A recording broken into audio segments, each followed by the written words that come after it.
necessarily I'm watching gameplay of it right now. So it's not necessarily linear.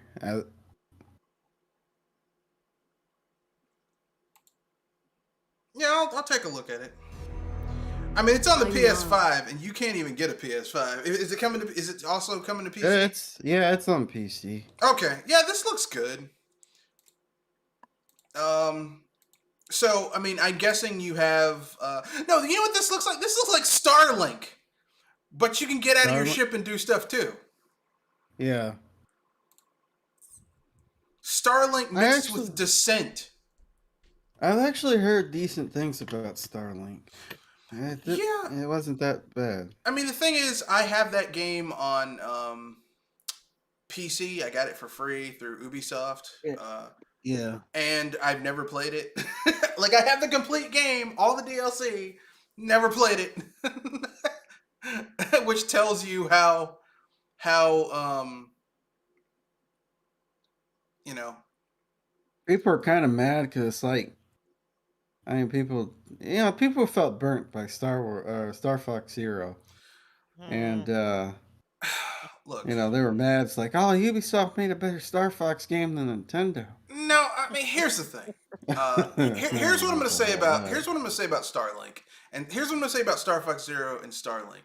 Star Fox Zero, like, if you expected Nintendo to put a whole bunch of money and resources into a Star Fox game on a console that was failing, you are out of your mind. Yeah, they're not going to do that because ultimately they're a business. Now, personally, like for me, my ideal Star Fox game for a modern age, because the thing is this: the roots of Star Fox on the Super Nintendo was a on the rails 3D special effects shooter. That's what it was. Okay, had 3 levels of difficulty, secret areas you could warp to, power ups. And in hindsight, even though that's my favorite Star Fox game, the frame rate is trash. If you really want to play Star Fox for the SNES in a way where the frame rate isn't total ass, you have to have one of those special EverDrive things. It's not an EverDrive, but it's like an EverDrive where you essentially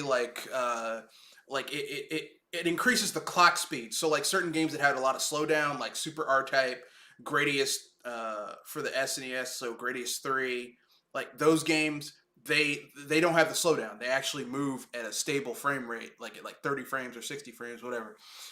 So Star Fox, it was kind of like an on-the-rail shooter. And then Star Fox for the 64 took a lot of the aspects that were in Star Fox 2 that was never released officially, and just the technology enabled you to do those well. So you had all range mode, but they had that in Star Fox 2. It just, the technology wasn't quite there to make it practical. Now, me personally, I think Star Fox 2 in the gameplay department has better gameplay than the original Star Fox, but I think that's the only department that Star Fox 64 essentially, to me, is better than the original Star Fox. I think that the presentation in the original Star Fox is better. Like, I like the idea that Star Fox and the other creatures speak in type of like a garbled mess that is translated, because it wouldn't... Animal Crossing like? Yeah, it just makes sense to me because they're all different species, so they would all have like different languages, and it'd have to be auto translated. I like the fact that I like the simplistic nature of the original Star. I also think the music in the first Star Fox is way better than the other Star Fox games. But that's. I remember. I don't know if it was. It was. I disagree on the music. I don't remember. Yeah, I definitely agree with you on the music, but I remember trying to play that game. I don't know if it was on emulator or on on Nintendo stuff, but I remember trying to play it. I was like, man, this is this is a lot rougher than I remember. Well, I'm gonna. You're so used to higher frame rates. Yeah. Back in the day when you didn't really think about it. Yeah. But now you're flying when you play a flying game, you're flying in 60 frames per second, and then you're flying in like how many frames is that? Like 15 frames It Yeah, feels like per four- second. I'm gonna 14. keep it. I'm gonna keep it real. Yeah, the frame rate in Star Fox for the SNES really does dip, which is why I've said, I said earlier, if you're going to play the game now, I would play it like if you're playing it through an emulator. Which nowadays, if you want to play Star Fox for the SNES, you're probably gonna have to play it through an emulator. Play it through an emulator where you can use the plugins that basically lock the frame rate at 30 or 60 frames. So then, like, it's a smoother gameplay experience. Now, with that being said, I mean, like I said, the original Star Fox, for what it was very simple. It's like Super Mario World compared to Super Mario 64. It's like Super Mario World is very simplistic. You can play through it in like 2 hours, under 2 hours if you really want to, like 45 minutes if you are speed running through it. Same thing with the original Star Fox for the SNES. Now, like I said, Star Fox 64 has better gameplay than the SNES, but like in terms of like presentation and like area design and just like interesting bosses and stuff, I think Star Fox 64 and the music for Star Fox for the SNES is just, I mean, to me, the music is so much better than what we've gotten in later games. But like I said, that's subjective. But to me, like the ideal Star Fox game would be one that incorporated because at this point you can't just keep on redoing Star Fox 64, which is what they've been doing over and over again. Like Star Fox Assault was basically Star Fox 64. Star Fox Zero was essentially Star Fox 64.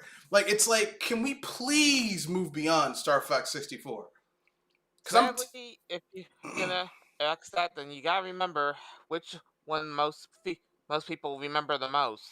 Yeah, but the thing is like, there's like, okay, like at this point, catering to those people hasn't helped because Star Fox Zero would have sold gangbusters. It didn't. So worshiping at the altar, polishing the knob of Star Fox 64 isn't getting you anywhere. Okay, so here's what I would say in order to like my ideal Star Fox game. Do a Star Fox game that I like the concept in Star Fox Zero where there's like alternate dimensions and shit. That's a good concept. Do an alternate dimension where James McCloud, Fox McCloud's father, just totally didn't die. Defeated Andros, didn't die. So now you have like an alternate reality where like Fox and his team get caught in a rift, and they wound up meeting up with the old team. So it creates this weird alternate offshoot reality where there's like different events going on, different enemies. That'd be cool. And give people kind of like how they did in Diddy Kong Racing for the DS, where you earned money. Because they always say Star Fox Team is a mercenary team. Yeah, they are getting paid for shit. What? I was about to say that they do get paid at the very end of every game. Yeah, but what I'm saying is, it's like Samus Aran. She's supposed to be a bounty hunter. We've never seen her get paid. So have a Star Fox game where you get money for doing missions. Like, so you can constantly go back to different planets and you go to different parts of the planet in order to complete missions. Like, hey, these people have a weapon platform that they're using to bombard the city. Take it down so that we can evacuate the city, or this like shit like that. And they get paid, and then you can go back to your mothership, spend those funds at your mothership to make your ship better. And maybe you can fight certain like special enemies, like have dog fights and shit against tougher enemies. And if you take them down, you can get the wreckage of their ship and bring it back to your ship. Give Slippy money, and he'll fucking research that technology and add it to your R-Wing. So in the beginning of the game, yeah, you're like, Fox McCloud, they're all like, yeah, the R-Wings are badass. And then they go to some other galaxy or some other sector of another galaxy, and they find out the R-Wings kind of suck. The R-Wings are getting their ass kicked. So you really have to grind for money doing missions, doing bonus missions, doing special stuff. So medals and money make like actually serve a purpose aside from just betting Be in the rights. score. Yeah. So for me, that would be my ideal Star Fox game. Like I'm tired of I'm tired of them like, oh, Star Fox 64 again. I'm like, look, I wasn't a fan of Star Fox 64 when the shit came out, because Star Fox 64 really was all what it really was something to push the Rumble Pack.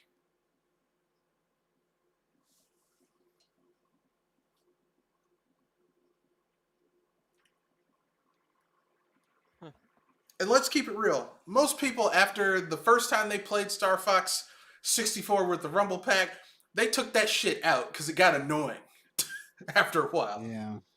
That's I'm sorry. I had to laugh at that little because I never really took it out unless I had to do some memory saves. The Star Fox, the Rumble Pack on the N64 it was one of those peripherals where it's like, okay, in the games where it's there, it's kind of useless.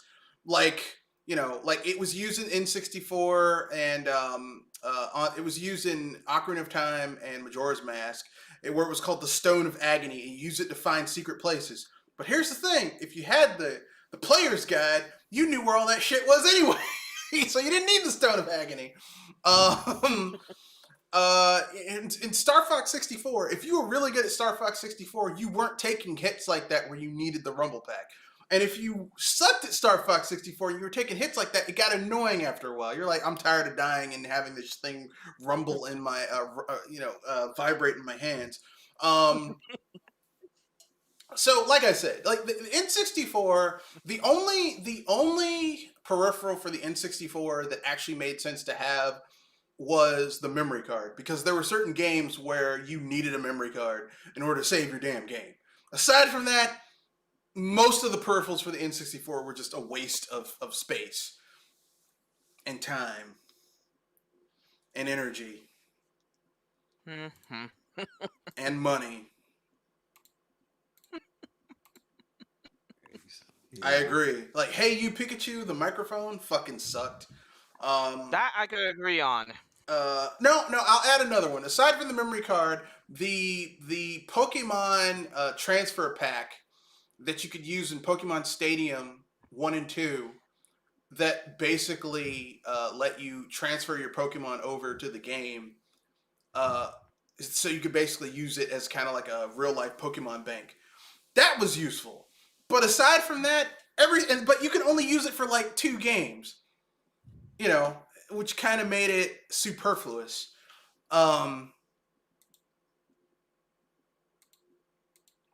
So yeah, Nintendo. The thing about Nintendo is that a lot of their peripherals for their systems have been kind of fucking stupid. Not the mainline, not like the Game Boy player or the Game Boy Advance player, but like the Super Scope. It was only used on 6 games on the Super Nintendo. The Zapper. There were more games that used the Zapper than the games that used the Super Scope on the SNES.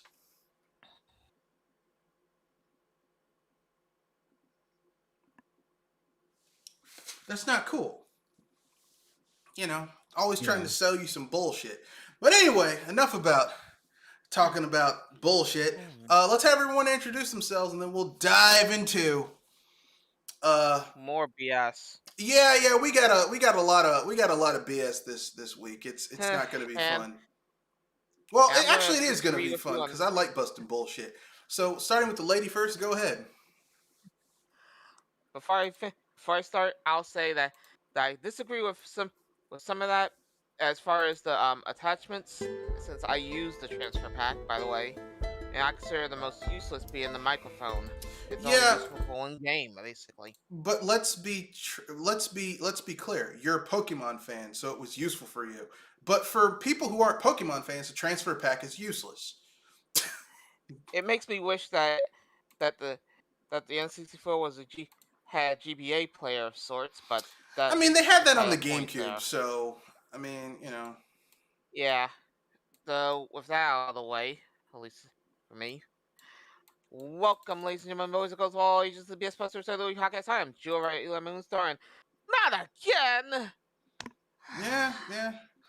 Bobby just can't Those- help himself. He just keeps on fucking up. That's his job. His Yeah. job isn't running I know- a company. His job is fucking up. I mean, we had to talk about Bobby already this week. Yeah, well, we got to talk about him again because he keeps on fucking up. Kenoshi, introduce yourself. It's Kenoshi Abominito, and Kodak's at it again, huh? Who's at it again? The evil Dr. Kodak is at it again. Yeah, Kodick. Kodick is back Kodicking again, being a total Kodick. Because that's what he does. He is a Kodick. Yeah. So, anyway, this is Mr. Red Fox. So we're gonna dive into it. We got some good stuff coming along this week. We got some cool stuff coming along this week. But before we get to the good news, I guess we got to get to the bad news first. And the bad news isn't really all that terrible, but it's certainly Sucks. Well, it sucks for some people. I mean, I'm not surprised, but I know some people will be. So here we go with the first little bit of news. For those of you who don't know, Activision Blizzard had an interesting week. They essentially, what they did was they went and got a whole bunch of they fired. They're starting to purge the ranks of their QA testers. So they fired a whole bunch of their QA testers. Just this week, 12, but you know it's probably going to be more next week and the week after. But you're going to say, well, why is that an issue? You know, people get, temporary workers get fired all the time in the video game industry. Well, here's where the scumbag assholishness comes in. The month before they got fired, they were promised a raise. From their bosses. They were told explicitly, okay, let me go, because I don't want to, I don't want to say something and not get it straight. Yeah, because, you don't want to say something and not get it right. You don't want to just say some shit and be wrong, and then people are like, well, actually, because everyone hates that guy, the actually guy. So basically, okay, so here's what happened. And this is from the Washington Post, so that's a very reputable newspaper. The testers were previously told by Activision to expect a transfer to a new staffing partner, Volt, which was going to come with added benefits, bonuses, and a $1.50 per hour pay raise, which was going to increase their wages to $18.50 per hour. So they were making like $17. Instead, they were let go today. One QA tester told the paper that their project lead hadn't known about the impending layoffs. I am gutted right now. My friends in QA at Raven were promised for months that Activision was working towards a pay restructure to increase their wages. Tweeted Raven Associate Community Manager Austin O'Brien. Today, one by one, valuable members of the team were called into meetings and told they were being let go. Raven Software is one of the primary Call of Duty developers, the studio most associated with its biggest recent success, Call of Duty Warzone. So, I mean, I'm not going to read further, but no, I will. So basically, layoffs haven't been an uncommon experience for Activision Blizzard departments and studios over the past few years. Earlier this year, a number of esports employees were laid off, and in 2019, the company cut hundreds of jobs after announcing record revenue. Layoffs aren't uncommon at other large publishers either. EA laid off 350 people in 2019, for example. Although the number of affected employees in this case is much smaller than that, at least right now, the layoffs at Raven are particularly notable and are generating a large public reaction because the relationship with Activision Blizzard's leadership and employees is as hostile as it has ever been. Many employees call for the CEO Bobby Kodak's resignation following a recent report that he alleged that he was behind Activision Blizzard's denials following the filing of California's sexual harassment lawsuit in July. O'Brien's reaction to the layoffs has been shared over 1,000 times on Twitter just a few hours after it was posted. Many commenters are pointing out the enormous amount of revenue brought in by Warzone. Activision Blizzard did not immediately respond to a request for comment. Of course they won't. So that's the end of that article. So what do you guys think about this this great guy, this swell individual? Somebody is getting coal in their stocking this holiday. Though I'd rather stuff that coal up somebody's rear end. I agree with you on that one. 100%. Kenoshi? I'm keeping Yeah, it it's season. I said, like we've said, maybe this company should just completely be dissolved, or at least because it seems like it's rotten from the inside out. Oh, yeah, it is. It is. I mean, considering that Bobby Kotick has been the head person at Activision Blizzard for 30 years, if not the head Yeah. person very high up, like at this point, the only way you're going to change the culture is that everyone at the top has to go, especially Bobby Kotick. But really, all the top people, because all the top people were picked by Bobby because he wanted them to,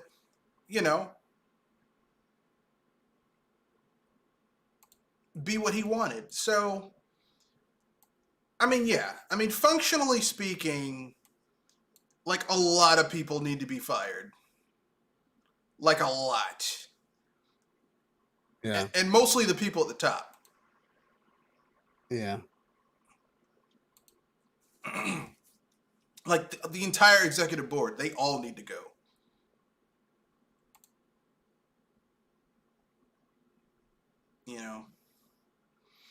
And if the world were just go with absolutely no they don't get any bonuses, they don't get any payouts, but there isn't justice in the world, and a lot of times evil people get away with really messed up stuff. But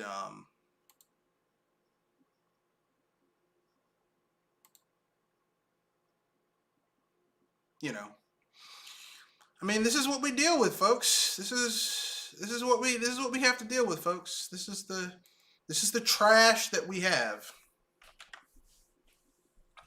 That's unfortunately that's the trash that we have. So, but there is some justice in the world. Remember how I said that there's no way in good faith that anyone at the Game Awards should, like, there's no AB game that's going to win shit at the Game Awards. Well, they took it a step further. Activision Blizzard is banned from the Game Awards. Banned! Wait, what? They're banned! Wait a second. Did I hear that right? Activision Blizzard banned from the Game Awards. As they should be. I was actually wondering, am I hearing things? Because that sounds like too good to be true. No, they're banned. They need to be banned. Like, with all the stuff that's been coming out with them, like, in good faith, I don't take the Game Awards seriously at all, but any smashing little bit of respect that I have left would be gone if I found out, oh yeah, we're gonna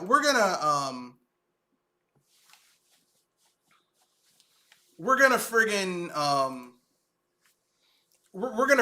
let Activision Blizzard Run shotgun. present stuff at this year's Game Award. Like, that is messed up right there.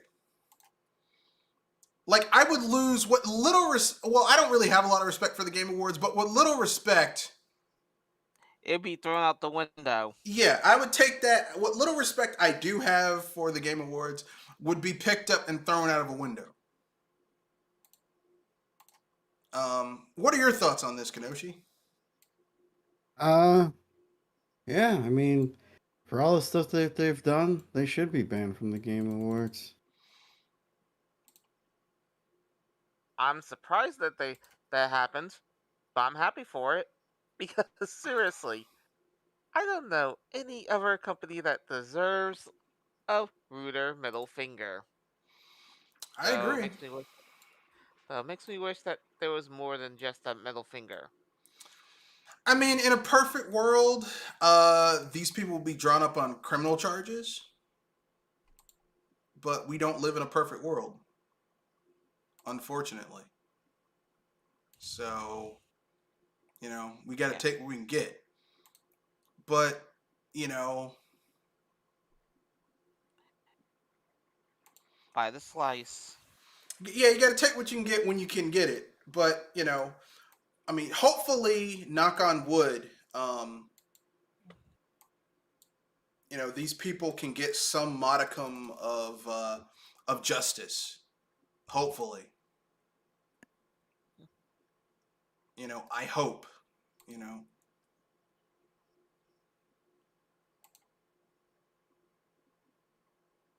But that's my own personal opinion. So anything else you guys want to say about it till we move on to the next topic? I'll just say this will make me wonder how they're gonna do the VBAs this year, but I'm not gonna watch it either that's way, but I ain't watching. I'm not yeah. watching it. And apparently they're I'm supposed to have this big grand announcement. I'm It's probably gonna be a big old it's funny. nothing. I'm the only one that will even try to see what comes up on it. yeah, I'm not. The I'm main not. thing, You know, it's mostly out of curiosity since I'm not gonna try to live stream it. I'm just trying to see what's on. I mean, I mean, for me, the thing that makes me not really want to watch the Game Awards is just like I don't want to because it's all one big The big commercial for. commercial. Yeah, it's one big commercial for games I don't really care about anyway. And for me, that just doesn't do anything for me. Like, I don't want to watch a whole bunch. I don't want to watch a big commercial for games I don't care about anyway. You know, like that I doesn't do consider it. anything for me. I consider it how these guys are trying to persuade others to come to them. So it's it's entertaining to watch and see how people react. You know, the only thing I'll say that I enjoy about the Game Awards was that year that um, Jeff Keighley single-handedly destroyed the Xbox, the And Xbox One. mine was when Cranky trolled the video game awards. I mean, Cranky trolling the video game awards was cool and all, but it was still more like, okay, like I get it. Um, you know, people are complaining about stuff, but seeing people complain and get mad It's a about special kind of salt. seeing Don Matrick just completely just shit the bed. Um, to me, that shit was hilarious to me. Like, I still think that's still one of the best. That's still one of the best interviews I have ever seen in gaming. Because to see a man torpedo his career on live TV, that's hilarious to me. Yeah, that's pretty bad. That wasn't the Game Awards. That was E3. Really? Well, it Yeah. felt like the Game Awards. Just seeing No, someone E3. torpedo their entire career And in what's better now, the Game Awards or E3 at this point? They feel like the quality of each of them feel about the same at this point. I'll keep it real. To me, E3 is still better than the Game Awards, even despite all of its BS. Because E3 nowadays is still like, you know, a lot less bullshit and more talking about the games, which is what you want to know about. Like, I don't care about this bullshit over here. I want to hear about the games.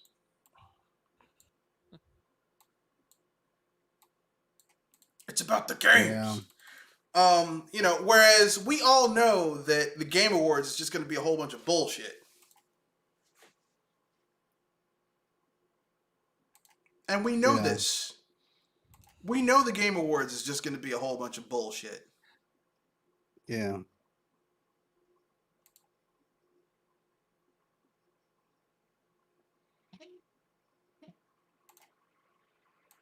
And I have better things to do with my time than watch a whole bunch of bullshit. But that's just me.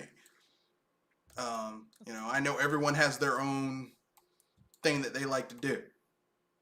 So for me, yeah. I E3. They had E3 this year. I still felt that even though E3 this year was kind of like not like didn't have the pomp and circumstance that we've seen in past E3s, I still would rather take what we got this year over what we're probably going to get at the Game Awards, because the Game Awards, like I said, is one big commercial.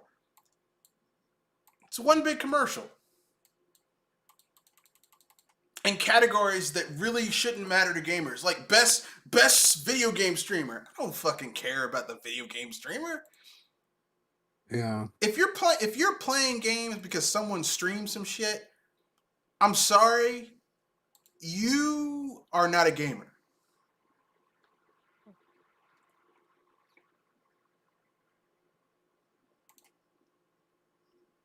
Okay? Yeah. I mean, now it's one thing if you're watching, if someone you respect is playing a game, you're like, oh, that looks pretty interesting. But if the only reason you're playing a game is because other people were playing it, not because you actually care about the game, I'm sorry.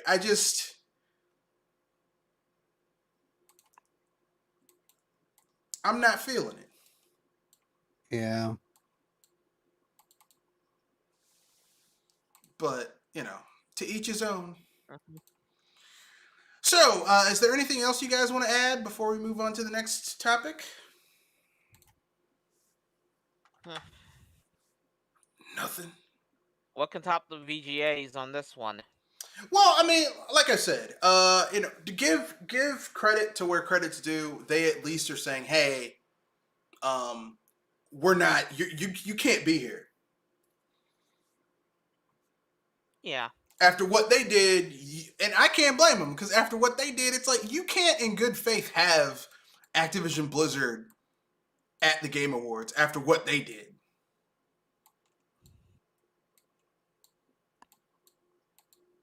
Like, you just can't.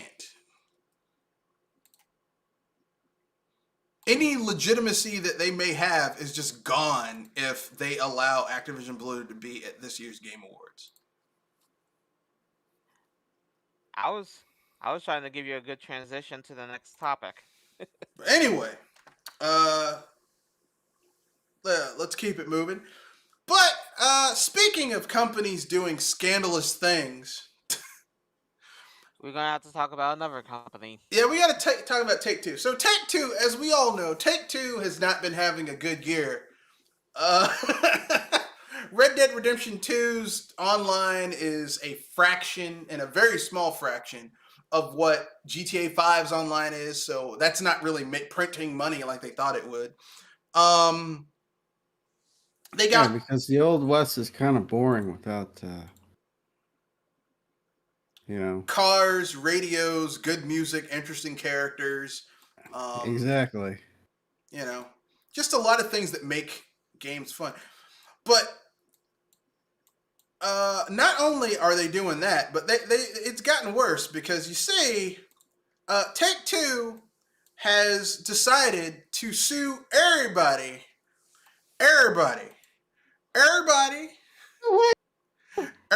in the club getting tipsy. No, but they're suing everybody who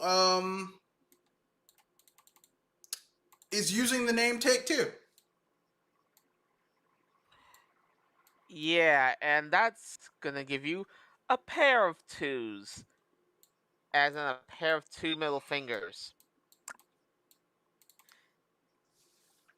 Especially what I would hope would come to them after knowing how many certain companies have to bend over backwards or are stuck in legal limbo trying to keep their Take-Two or Activision, or Rockstar or Bully or some other kind of copyright. Yeah, they're suing the ass out of anyone using the term Take-Two, Bully, I mean, it's really messed up. I mean, they are. I mean, these are basically frivolous lawsuits. I would say they're trying to protect their IP, but they sued the company that made It Takes Two. This is Wow. like trademarking living card game. I'm Yeah, looking at you, Fantasy Flight. they are suing. They are suing so many people that it's almost funny. It would almost be funny. I feel like this is the year of just things falling apart. Well, I think last year was the year of things falling apart. This year is the reckoning where people are realizing, oh, these people are assholes, or it should Yeah. be. But the hilarious thing, as I was saying, is that Take Two is suing. They are suing so many people. It's not even funny. I mean, they are suing people. They are suing people like it's their job. They're. I mean, and You know, I find it funny that they did not sue a certain soda for using their Rockstar thing. But then again, they don't want to go up against Pepsi. what, Rockstar So it's a Energy. I Coca-Cola. thought they did. I thought they did license that out from Rockstar, but that's my own personal opinion. I could be wrong. Um, but yeah, I'm surprised they didn't sue the estate of Marvin Gaye and Tammy Terrell because they did that song "It Takes Two." Yeah. Yeah, that's absolutely insane. They're out of their mind. Yeah, yeah. And the thing that gets me is that they're suing. I'm like, look, after what they did this year, they are suing. I'm like, after the shit y'all pulled this year with GTA, um, the definitive edition, and suing all those modders and stuff, y'all need to be like a rat pissing on cotton, as they say in the South. Quiet. Cause the sound a rat makes when it pisses on cotton, it's quiet. It's totally and completely quiet. But apparently Rockstar just can't do that. I mean, 2K can't do that. They have to be wild and out. So, I mean, I guess they got to pay the price. I don't know. But so, what do you guys think about this? Yay, nay? Do you care? Do you not care? Uh, I I'm trying to I'm treating this like how I know Fantasy Flight to, took it with trademark and living card game, and how Magic the Gathering or Wizards of the Coast trademarked trading card game.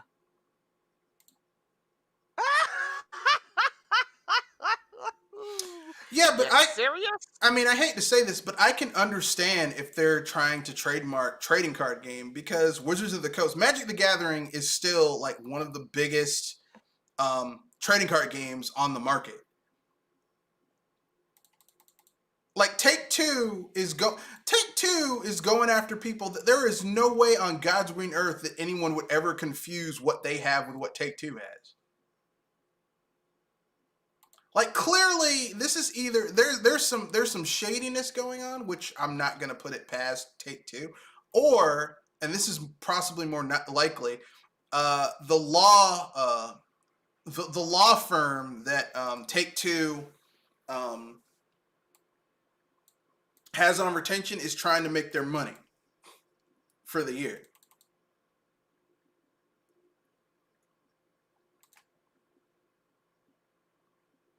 Which I have nothing against people trying to make their money, but this is ridiculous. You know what I'm saying? Yeah, I get you at least. It's ridiculous. I consider this a bad joke that needs to stop. I mean, like the fact that they keep on messing up, like repetitive. It's like, hey, how can we make things worse? Take Two. We will find a way to make things worse. I would make the comment that please try to. It, you're not being Activision Blizzard stupid, but you're getting there. Please stop. these slap lawsuits. We're gonna sue you for using the name Take Two. It's like, so are you gonna sue the Hollywood companies that make movies because there's Take One and then there's Take Two? Like, are you just gonna That's a good line right there. you just gonna sue everybody, huh? Just regardless of whether or not it's valid or not, you're just suing everybody. Yeah, you can see where your popularity is gonna be somewhere in the somewhere at the bottom of the John, or is it a septic tank? I'm not sure which. Uh, I would say it's inside of a portalet because portalets are terrible. Oh yeah.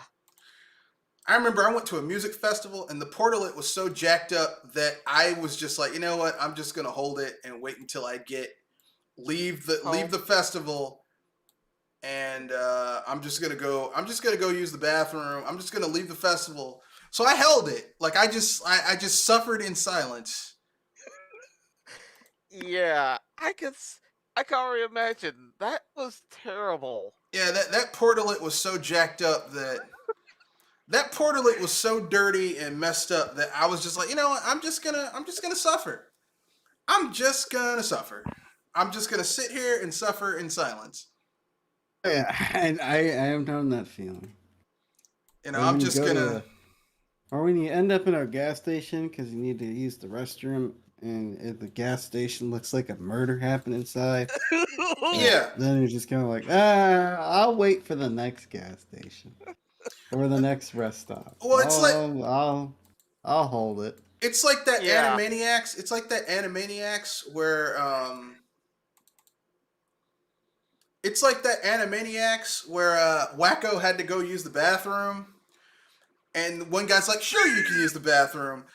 And then he goes inside the bathroom, and the guy's like, "I haven't cleaned it in 7 years." And that's basically like the type of I'm like how could you be a human being and have a bathroom like that? You Like gotta be- like how could you legitimately be a human being and have a bathroom that's that jacked up? Like I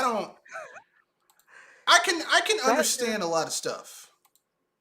I was gonna say you have to be either a sloth or somebody that really wants to deter company from ever visiting you, because that's one way to do it.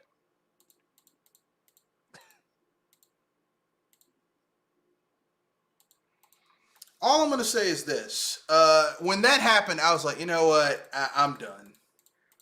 I am done. I am done. I can't. Like, FSS, I'm out.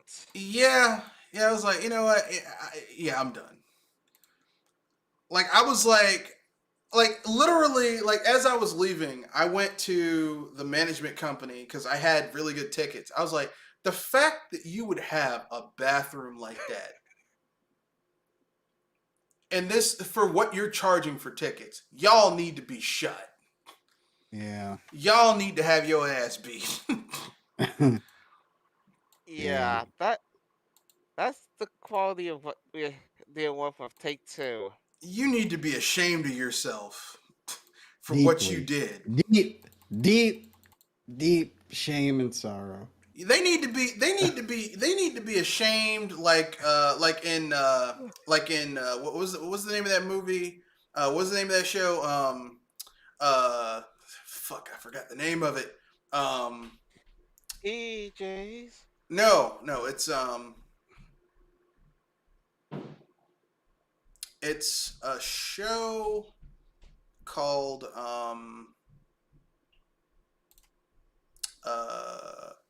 Game of Thrones.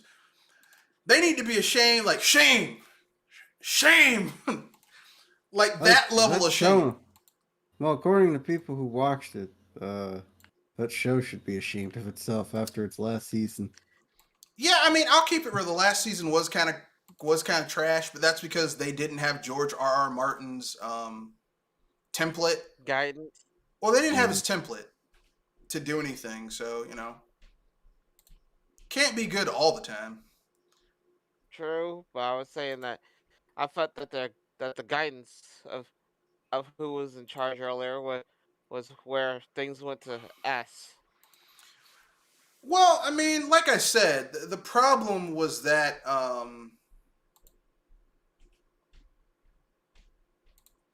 the problem was that like when they had a template to go off of, it was pretty good. But when they didn't have anything, they had to make it up on themselves. And plus, that was the last season, and they wanted to wrap things up and move on. And it's like like basically, you guys know how you felt the last year, the last the last half of your senior year, where you already were accepted into college, or you knew what you were gonna do, and you just did not give a fuck. Like your GPA was high enough, you could take that hit, and you're like, fuck it, I don't care. That's how they felt that last season of Game of Thrones. Yeah. They're like, I don't care. I don't care. Get out my face.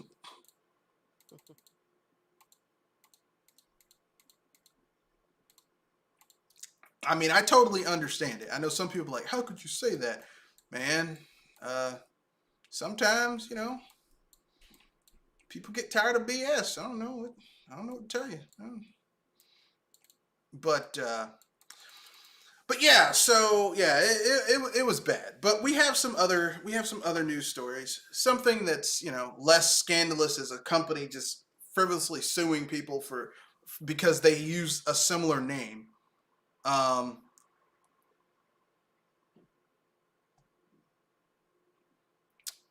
So some good news. A old game. It's been over a decade since this game came out. Kingdoms of Amalur Awakening is getting a new bit of DLC. 10 years in the making. Not really. It's coming out December 14th. I was gonna say that's making it full screen. What? I was saying it's making it full screen in a sense. No, the DLC's been there for a while. I mean, it's just I was trying to figure out what they updated. no, they're just adding new DLC to it. Oh, okay. Oh, they're adding new DLC? Yeah, it's new DLC. Okay, Never been that's seen cool. before, new DLC. That's cool. Who published this game? Well, as I know we it all was know, EA for a while, but well, I EA didn't published see it, and then 38 Studios went under, as we all know, due to them instead of them taking their money and putting it into releasing something that people could use, they took their money and put it into making an MMO, which, as we all know, MMOs are one of the most expensive.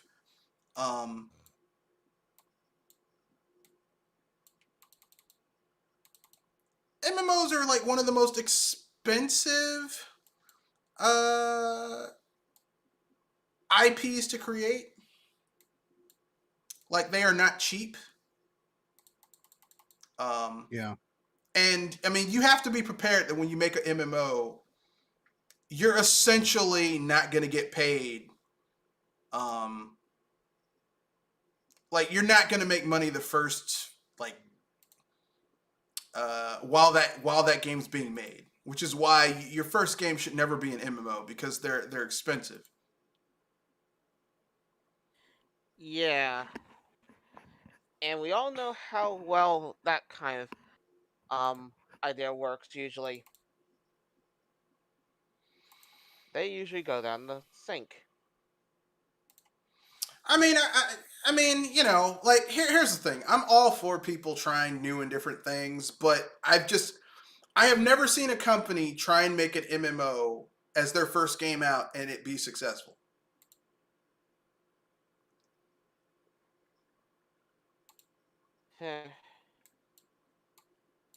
Like, I don't think it can be done, is what I'm saying.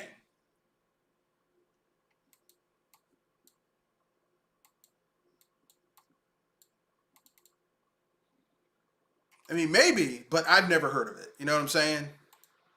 Yeah. Mhm. Like, the only way I think that a new company could make an MMO is if it was years ago when MMOs were first coming out and there was no other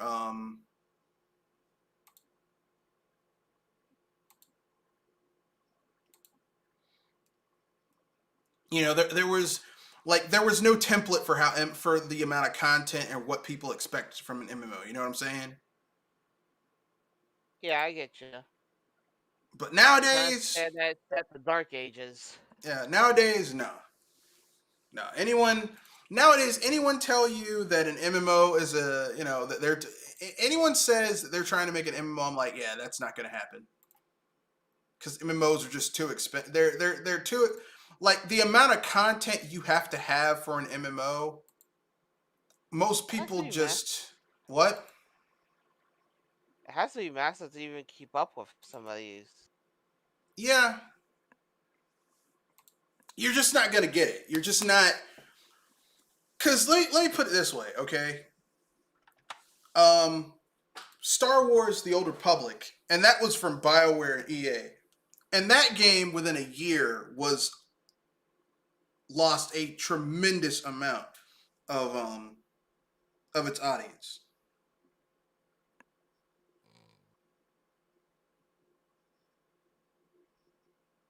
So, I mean, I don't know what to say. It's not a thing. Another game that's getting a new expansion. Speaking of games getting old games getting expansions, Titan Quest, which back in the day was a pretty good Diablo clone. Titan Quest is getting an expansion.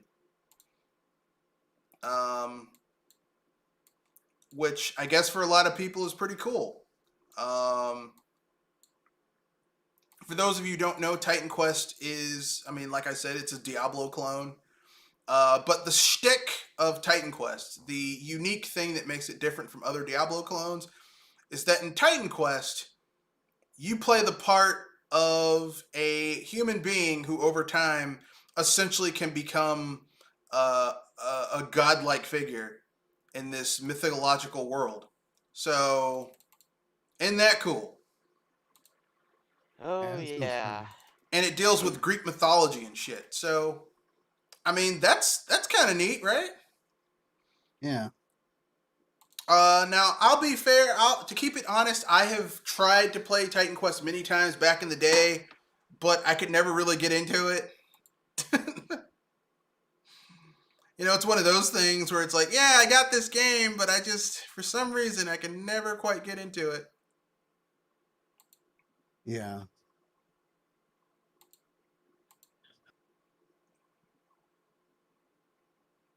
Yeah, I don't think I've never played it before. So what's it about? Well, I mean, it's basically set in a kind of fictionalized Greek, like Greek mythological age, and essentially, you play the part of just this random person, this warrior kind of, and over time, you eventually become more powerful. It's a Diablo clone. It's like Diablo, except it's in Greek mythology, so. Like you're doing Greek, you're facing Greek mythological threats. Like it starts out, you're facing off against demons and Greek mythology enemies. It's Greek mythology. So you're facing Furies and what's the other one? Like creatures from Greek mythology. That's all I can really. That's the only way I can really describe it. You're facing off against creatures from Greek mythology repeatedly over and over again. So if you're really into Greek mythology, then you'll probably enjoy this game. If you're not, well, I mean, why would you play a game called Titan Quest if you're not into Greek mythology? It's like right now I'm playing Phoenix Immortal Rising, and the game is basically like, if you're really into Greek mythology, you're going to enjoy it. If you're not really into Greek mythology, you're not going to enjoy it. Yeah. Although I will say this much about the game, if you're one of those people who's like, yeah,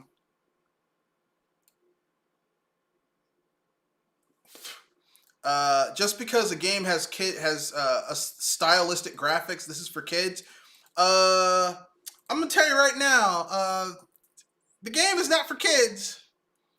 No, it's definitely not. There is a lot of, I mean, it really doubles down on the whole piece of shit nature of the Greek gods. Let me put it that way. Yeah, kind of empathize. You kind of empathize with the villain. Some of the things that. Yeah, you kind of empathize with the. At least I haven't gotten like super far into the game, but you kind of empathize with the villain. It's like, maybe the gods do need to be put away for a bit. Well, I didn't reach that point because there are a few Greek gods who aren't pieces of shit. Yeah. Like or at least less of a piece of shit. I mean, I don't know. I'm trying to think of some that if I can remember because I took a lot of Greek mythological courses when I was younger. I mean, there's Hestia. She keeps the fires burning in Mount Olympus. She's not a piece of shit. Yeah. She doesn't do anything, but she's not a piece of shit. I mean, really, Apollo most of the time wasn't an asshole. Yeah. Keyword most of the time. Yeah. Athena most of the time wasn't an asshole, except for, when she turned that poor woman into a spider.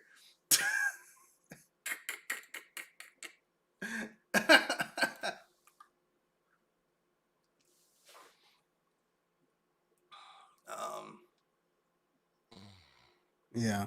Yeah. Yeah, the Greek gods were not nice people. That's all I can say. They were not. They were total and complete assholes, actually. Especially Zeus. Oh, Zeus. Zeus was a piece of shit. Oh yeah. I mean, he was petty, jealous, a philanderer, rapist. Not a good dude. Not a good dude at all. No. So I might get back into Titan Quest. I think I have it on Steam. Here, let me look it up. Titan Quest. Joel, Wake up. you're sleeping. I'm still here. You That's are the thing. sleeping. That's the thing. I wasn't sleeping. I actually was trying to talk. Either that or you have allergies that cause you to breathe heavily. So heavily that it sounds like you're snoring. Likely the air at this point. All right. I'll take your word for it. I'll give you the benefit of the doubt. But anyway, so yeah, those are all the major news stories. Anything you guys want to rant about, chat about, any topics you guys want to bring up? The only thing I think we got left is a-hole of the week, and that's probably obvious. I mean, not necessarily. I mean, I mean, it's part of Activision Blizzard, but anything is possible. I mean, who's to say? I mean, I'm being facetious. I mean, come on. We all know who's going to probably get a-hole of the week. But yeah, but should we give it to Activision Blizzard as a whole, or just to one specific person? I mean, considering that the guy who runs the company has been the head of the company for 30 years, I mean, who else can you blame but Bobby Kotick?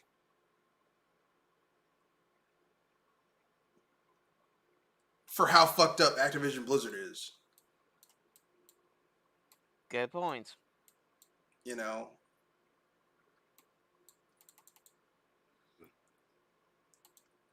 Like if you like, okay, if the new if a new CEO took over Activision Blizzard like a year ago, you could say, well, I mean, we don't know what's going on. You know what I'm saying? But considering that,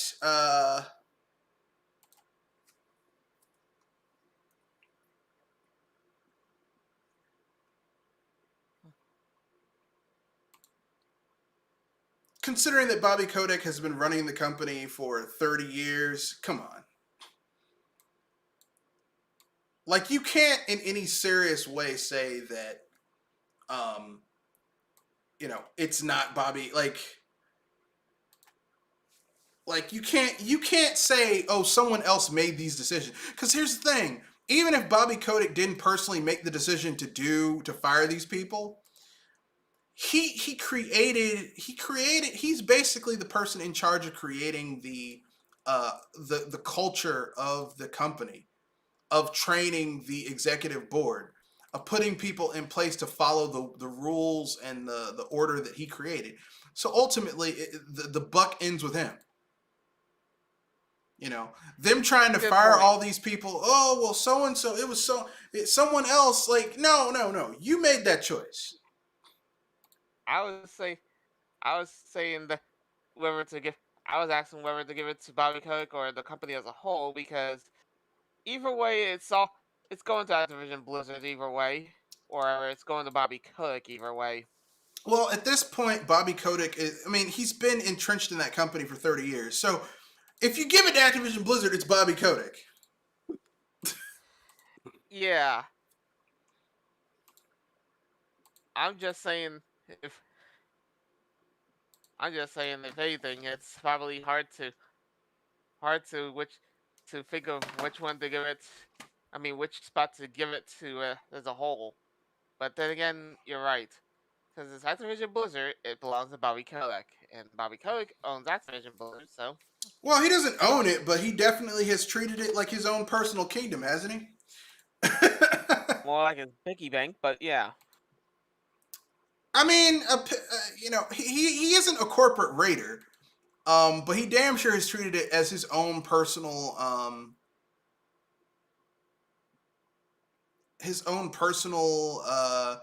fiefdom, where his will, his rules, or his way or his rules.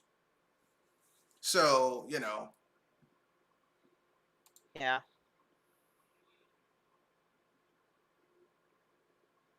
Well, anyway, that's my personal opinion. Anything you want to add, Kadoshi, before we move on to anyone you want to nominate for A-hole of the week?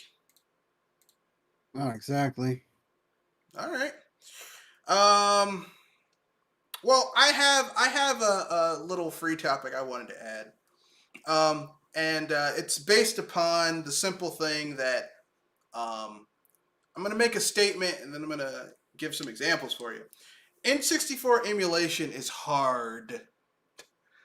Yeah. The N64 has not been it's one of the holy grails of emulation. The reason the N64 is one of the holy grails of emulation is because N64 emulation is hard. The reason that other companies were able to make games with the N64 is because Factor 5 reverse engineered the code in order to create a more developer-friendly development kit for the N64. And that's why you got the amount of games for the systems that you did. Yeah. So, so if you wonder why a lot of games never really landed on the N64, or why it was difficult for certain games to run, why, that's why. But currently, the Polymega company, which is releasing a product which essentially lets them, it's a unit that you can do other unit attachments to it in order to get it to run other systems. So right now there's like a Polymega disc system that can play TurboGrafx CD games and PlayStation 1 games and Sega Saturn games. I think the PlayStation, it also plays PS2, like disc-based games. However, Polymega says that they're also doing an N64 variant. Yeah, N64 unit for it. But I'm like, and they say they're looking for 90% compatibility, and I'm like, good luck with that, because I mean, there is no N64 emulator that can run 90% of the N64 games, because you get three things that happen with N64 emulation on PC. Okay, you're either going to get it, it's either going to look like it should but run really really slowly. You're going to get like 10 frames per second, okay, or less, like, and not stable 10, like just all over the place 10. Or Yeah. you're going to get it, or it's going to, or the speed is going to run fine, but there's going to be major graphical glitches, okay, with the special effects. Or Yeah. or you're going to get the third option, where it's going to look mostly fine, but the longer you play it, the more it's going to start falling apart the longer you play it. Those are your choices. I mean, very Some rarely. selection. Well, the thing is, like, even Nintendo has trouble with N64 emulation. Okay? And it's their fucking console. So if they have trouble getting games to run on their own internal N64 emulator, someone who's trying to get 90% compatibility in a short period of time, good luck with that shit. Yeah. Though, as I said, that's kind of a hard reach right there. I mean, even the best N64 fan-made N64 emulators, open source emulators, these people have been working on this shit for 20 years. 15, 20 years of working on an N64 emulator. Now, me personally, the N64 is my favorite 5th gen console. I like it better than the PlayStation. Yeah, I said it. Yeah. Because I think the only. Yeah, I would agree. Like, it holds up better in my opinion. Like, I do dog on controller. I think the controller's terrible, but game wise, I think a lot of those, at least platformers, they hold Yeah. up a lot better than the PlayStation games. Yeah, I think that if you take the best N64 games, like the ones that like fans of 5th gen gaming will say this is one of the best. Like, if you had an N64 and you could get any like 20 games for the N64, that the games that populate that list, and the same thing for the Sega Saturn or the PlayStation, I would stack the best of the N64, the 20 best games for the N64, against the 20 best games for the PlayStation. And I'll say that the N64 games are better and still playable today compared to what's the best of the PlayStation. Aside from the JRPGs, because the N64 just kind of was a fucking desert for JRPGs. Yeah, that's the thing that the PlayStation definitely has over the N64. Yeah, yeah. You know, if you're a JRPG hound like me, the N64 was a rough ride. Yep. Clearly. How are the Saga? Speaking JRPGs, how are the Saga games? Saga, you Like mean Romancing Saga? Romancing Saga, Saga Frontier. Romancing Saga 2 and 3 for the 16-bit era are pretty good. Romancing Saga 1 is kind of rough. The Final Fantasy Legend games, which are the first Romancing games, those games came out on the Game Boy. The first Saga game is kind of rough. Saga 2 and 3 are pretty good. Once the games went on the PlayStation, like the 5th gen hit, the franchise kind of went, like, took a Yep. it kind of went down a little bit. Saga Frontier is kind of hit or miss. The Saga game on the first Saga game on the PlayStation was kind of good, but the ending is kind of like there's an entire, like, the ending's kind of abrupt, and like there's a lot of gameplay, like, if you can't play that game with having the manual, because there's a lot of information in order to play the game properly that you need to read the fucking manual to know. If you can't get that game with the manual, then you shouldn't really be playing. I hate that. I hate when a game doesn't at least allude to various different features that, you know. I mean, I understand games today are super hand-holdy, but at the same time, For Comedy Hype News, you know, I don't know. I just find it annoying just relying on manuals and uh YouTube videos to figure out what the heck's going on in the game because the game's just not capable of explaining certain things. See, I have the exact opposite issue with RPGs because back in the day, I remember if you bought an RPG, it came with a hefty manual that was almost like a small book. And if you read that, it gave you a good clue as to what you were doing in the game. So then you could play the game and you knew what was going on. Like if I'm playing like a platformer, I don't need the manual, typically speaking. But for an RPG, I need information. In order to really get into an RPG, you need information. You need to know, you know, general shit about the game. And And it's hard to get information when the thing is giving you a jack. yeah, and an e-manual is not the same thing as an actual physical thing that you can go and look shit up in the like, oh, okay, I need to know what good weapons are to equip on this type of character class. Okay, let me go to the weapon. Okay, boom. Okay, so it says this character class is the Vanguard. They do well with heavy armor, this, and this. Okay, now I know what to equip this character with. Like, Yeah. and I'm sorry, but you know, when all these companies being cheap, oh well, we're gonna get rid of manuals, man. Fuck you. I don't know why. I mean, at least provide a digital manual. Even the digital manuals just aren't the same. They just Yeah. and I mean it's so bad now. I would pay more to have a manual. Like if they said, okay, our games are $70, but they come with a manual, I would take that. I don't mind paying more for a manual just because one of the joys for me when I was a kid getting a new game is getting the game and I would open the box and read the manual.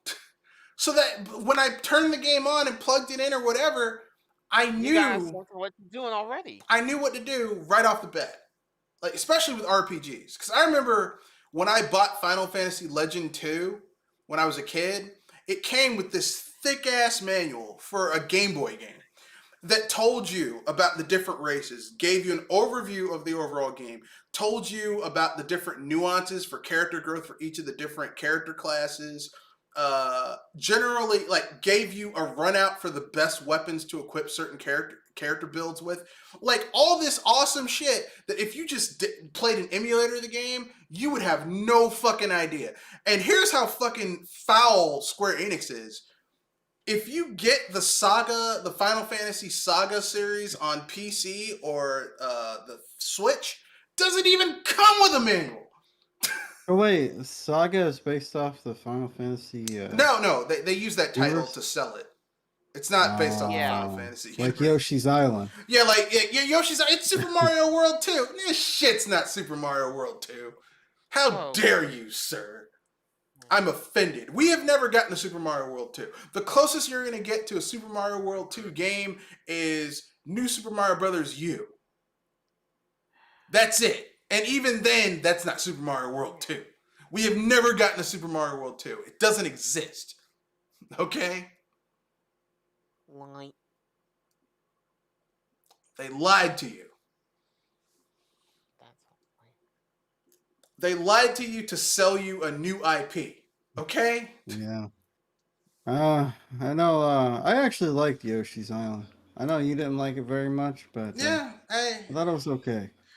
I felt that because like here's the thing. I was one of those. I never bought Yoshi's Island. I went to a friend's house and like, hey, I got Super Mario Brothers 2. I was like, man, because at the time Super Mario Brothers 2 was like my Super Mario World was like my favorite 2D platformer. This is before Donkey Kong Country and Donkey Kong Country 2 came out. I'm like, man, this is gonna be the shit. And I played it, and I'm like, this shit is not Super Mario World 2. Even as like a little like 8, 9-year-old kid, I was like, they're lying to me. They lied. And I was offended. I'm still mad that they call that shit Super Mario World 2. Yeah.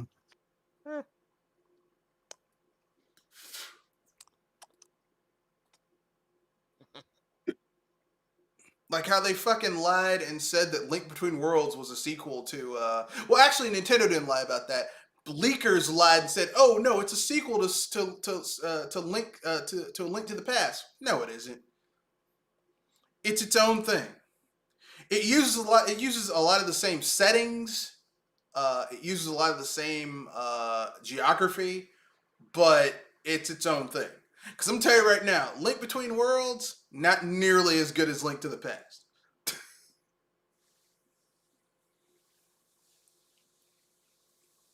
And because of its game design of, well, you don't need to actually go into the dungeon and find the thing. You just rent or buy the items and then go into any dungeon in any way you want. It's like, man, if you don't have if you don't gate progression behind you going into dungeons and getting shit, the game loses a lot of its meaning.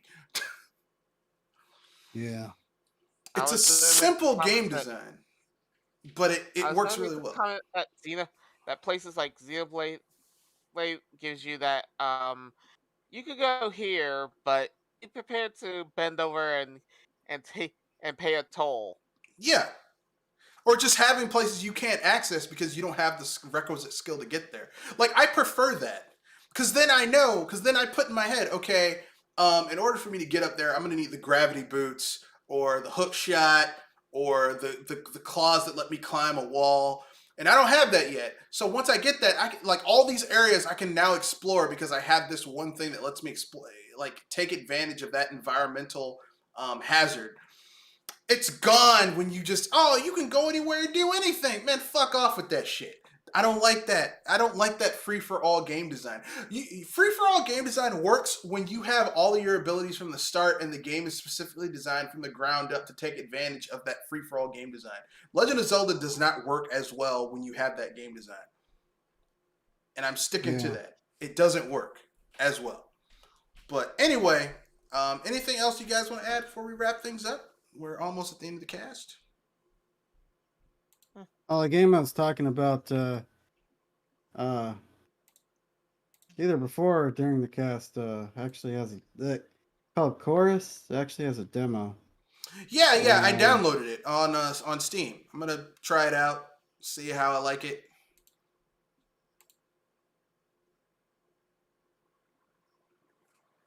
And yeah, check out Project Console too. So, Tuesday nights, 7:30 Eastern Standard Time. Yeah, it's worth checking out. It's cool. It's cool. It's promotion. It's a cool podcast. But with that being said, that's the end of the podcast. Thank you for the cast. Thank you. Us. Rate, comment, share, subscribe. Peace and hype responsibly. That is correct. Hype responsibly. Yeah. Or holiday responsibly in this time of year. No. If you don't have to drive anywhere, get as fucking drunk as you want. Drink as much alcoholic eggnog as you want, as long as you don't have to drive and be in the road. If you're at home, get fucked up. Especially if you're in your own home and no one else. But don't binge. Don't be an alcoholic. You don't want to wake up in your bathroom butt naked because you puked in the toilet and then passed out. But anyway, that's in the cast. Peace. Good night. Later.